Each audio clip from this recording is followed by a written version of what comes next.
si Vener at si Bel.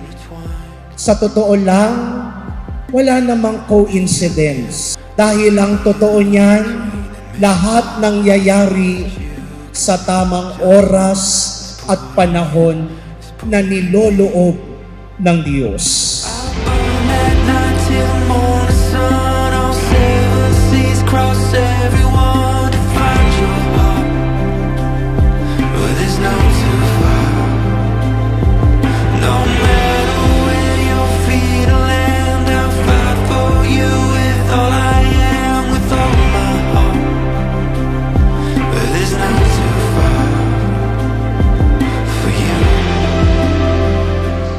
Kaya Vener at Bel, ngayong April 26, ngayong huling araw sa oktaba ng panahon ng Pasko ng muling pagkabuhay, nasa kalooban na ng Diyos ng araw na ito'y mag-iisang dibdib kayo.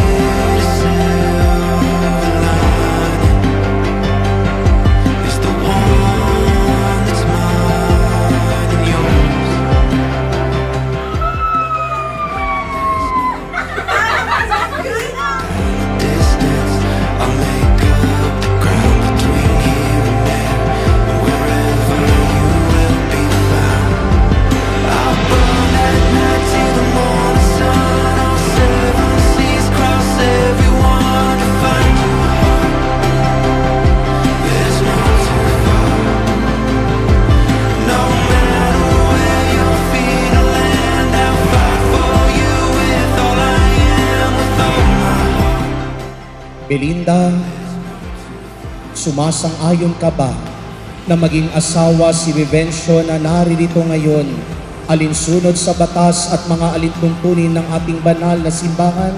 Opo, Padre.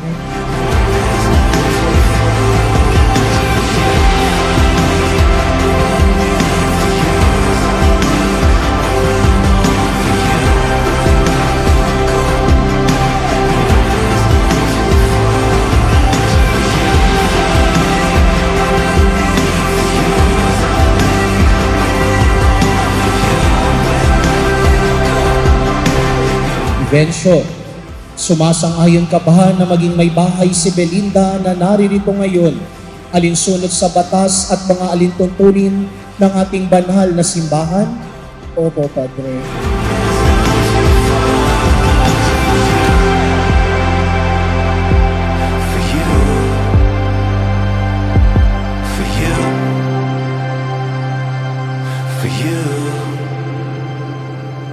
Hindi lang konsepto ang pagmamahalan, pero ang pag-iibigan, ang pagmamahalan na tinuturing at sinasabi ni Jesus sa Ebanghelyo ay tagustagi dapat sa puso at buto.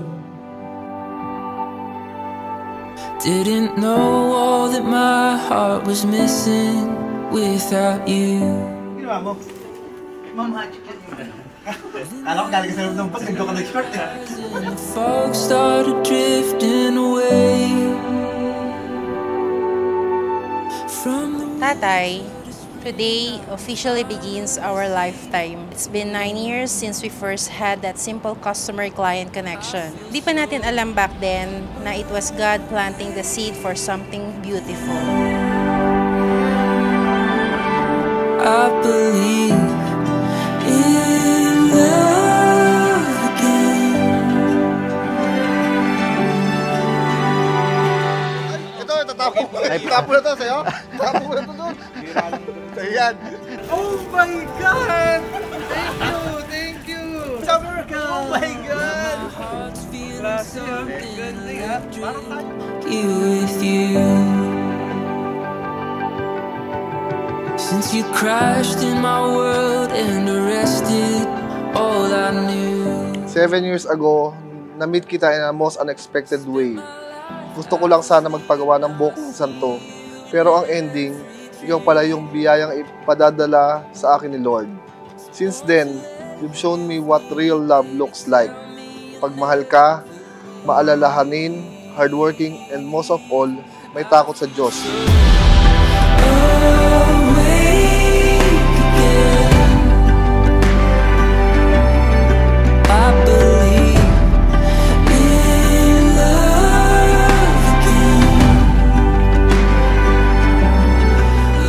So today, in front of everyone and before God in this new chapter, I promise to always love you with the same heart I had 7 years ago.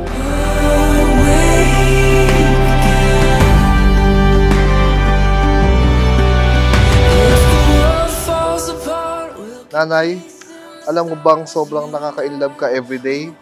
So today, in front of everyone and in front of God, I just wanna say, I choose you, always. In good times and in bad, in calm and in chaos, ikaw lang talaga.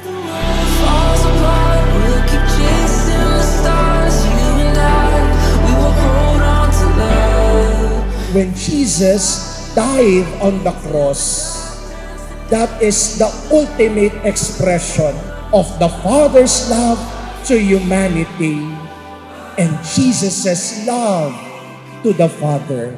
Kaya nga nang itinatag ng Diyos ang sakramento ng kasal, sa ganung pamamaraan nyo rin dapat iibigin at mamahalin ang isa't isa. I can't breathe now that you stand next to me. You make me feel awake.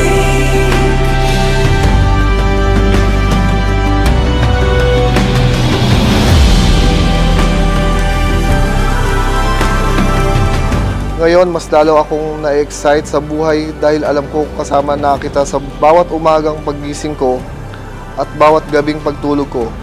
So today, I'm not just promising forever. I'm promising you na kahit saan pa tayo dalhin ang buhay, ikaw pa rin, pipiliin ko araw-araw. Mahal na mahal kita, Venner.